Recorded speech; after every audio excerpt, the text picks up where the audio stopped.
Hello, today we're here to talk to you about the Aventon Level 2.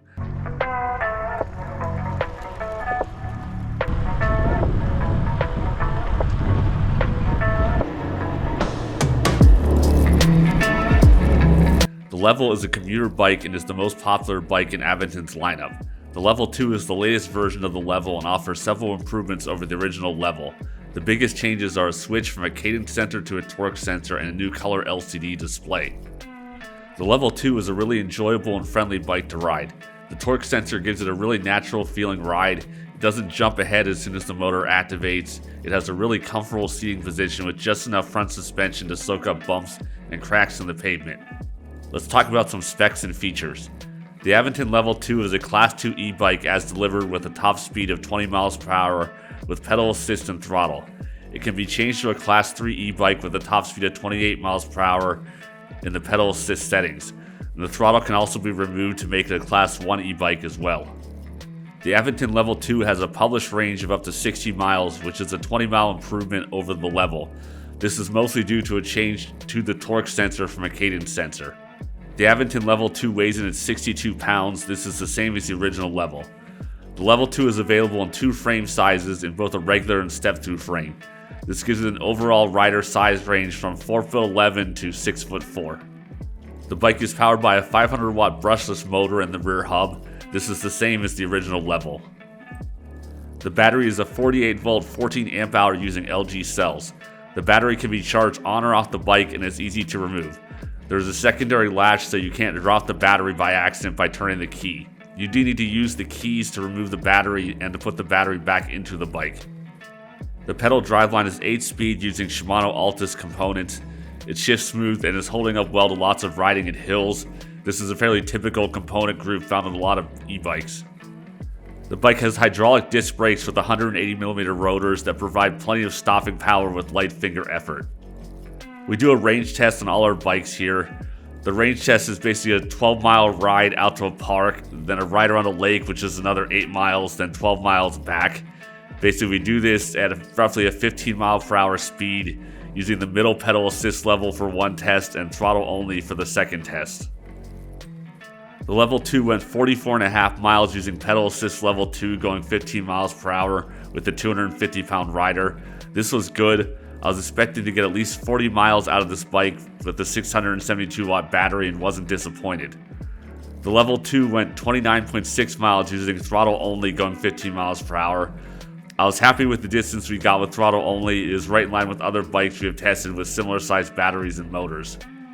So we do a climbing test with every bike we have here as well. This involves a half-mile hill with a few 10% grades and about 100 feet elevation change, and we do it with a 250 pound rider. We do the test twice, once with throttle only and then once with the maximum pedal assist level. The Level 2 completed the hill climb on throttle only in 2 minutes and 4 seconds at an average speed of 15.31 miles per hour.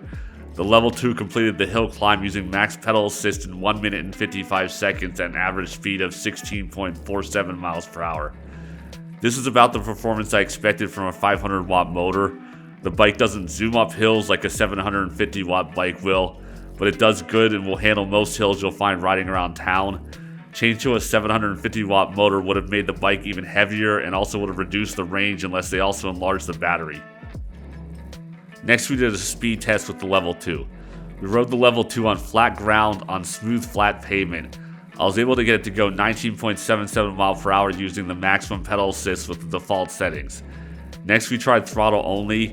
We were able to get the Level 2 to go 20.54 miles per hour with throttle only. Next, we went in and changed the settings in the bike to increase the maximum speed. The fastest we could get it to go with maximum pedal assist was 26.49 miles per hour. To get it to go over 22 to 23 miles per hour though, you have to really pedal really hard. The bike isn't geared for going that fast and your pedal cadence is already really fast at 20 miles per hour in the highest gear. This is one area where the original Level was a bit better. It was a cadence sensor so you could ghost pedal up to 28 miles per hour after adjusting the max speed settings. The max speed setting only works for pedal assist. This keeps the bike from exceeding the 20 mile per hour Class 2 throttle only max speed. The Level 2 is one of the most enjoyable bikes I've ever ridden. It is just friendly and comfortable to ride. If I'm going to ride pavement, the Level 2 is the bike I want to ride. The riding position is similar to a recreational mountain bike or hybrid bike. It is more upright and comfortable, but not a total cruiser. The seat supplied with the Level is wide and has enough cushion to be comfortable for long rides. The seat felt good doing both our distance rides to test the bike's range. The torque sensor has a very good sensitivity. I had no trouble starting the bike in pedal assist after forgetting to downshift from a high gear. A little downward pedal pressure on the pedal is all that is needed. The bike responds with power with very little delay anytime you push on the pedals. You can freewheel the pedals around the downshift too without the motor kicking in. The bike accelerates quick on pedal or throttle. It has a soft enough start that doesn't make the bike feel like it is launching forward whenever the motor kicks in, but it does accelerate fairly quick once it starts moving. It feels very balanced cornering and is stable at speed. It's much more light and nimble feeling than a bike with 4-inch wide fat bike tires like the Aventon Adventure. It is more like a BMW 3 Series sports sedan, where the Aventon Adventure is more like a Chevy Suburban. The tires have good grip and feel on pavement. They're thick enough to have enough cushion to feel soft, but they're stiff enough to give you good traction and good cornering. We also rode the Level 2 around on dirt roads quite a bit. The tires work well there too, but if you wanted to ride on gravel roads a lot, I would probably change to dedicated gravel tires. The brakes on the Level 2 have a good feel. They'll stop the bike very quickly using only light finger pressure. The 180mm rotors are good size for the Level 2's size and weight. The Level 2 has a color LCD display that shows speed, battery remaining, assist level, and a variety of things along the bottom. The color display is an upgrade over the black and white display that the original Level had. One nice feature is that the battery is shown as a percentage. I really like this instead of a few bars, because a few bars just leaves you wondering exactly how much battery you have left. Was it 10%, 20%? I don't know, because you never really know how much each bar is worth. But with a percentage, you kind of know exactly how much is used up. The bottom can show you a trip odometer, max speed, and also a regular odometer. The bike uses a 5-button controller on the left handlebar to control the display. It is a very intuitive system. Holding the I button opens up the settings menu, where the first item is resetting the trip meter. It's frequently, it's kind of a challenge to figure out how to reset the trip on a lot of bikes.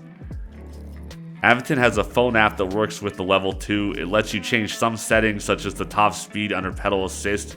It is easy to pair using the setup options in the menu on the bike. It also has a Strava or Garmin style trip recorder for tracking your rides if you like to do that. The bike has a throttle level next to the control buttons on the left handlebar. I personally like levers a lot more than twist throttles. They aren't as tiring to hold open if you're doing a long ride on throttle only. The Level 2 has a headlight in the front and a set of lights in the rear stays. The Level 2 comes with a rear rack that can hold up to 55 pounds. It's labeled on the rack in big letters, so you don't have to dig out a manual wondering how much the weight the rack can hold. The Level 2 took me about 1.5 hours to assemble. The step that took the longest was attaching the handlebar. The LCD display and front light are in front of the handlebar clamp on the stem. You have to loosen them and tilt them out of the way, then put the bar on and tighten the clamp, then adjust the position of the display and light. My rear derailleur did not need any adjustment after assembly. This is rare that the cable and both end limits are set correctly on a bike. We strongly recommend the Level 2 for anyone looking for a commuter bike or bike for riding pavement. It is just very easy and fun to ride bike. The motor and battery give it a lot of range for long rides or commutes. If you're looking for a new bike, check out the Aventon Level 2. Thanks for watching. Please hit the like and subscribe if you found this helpful.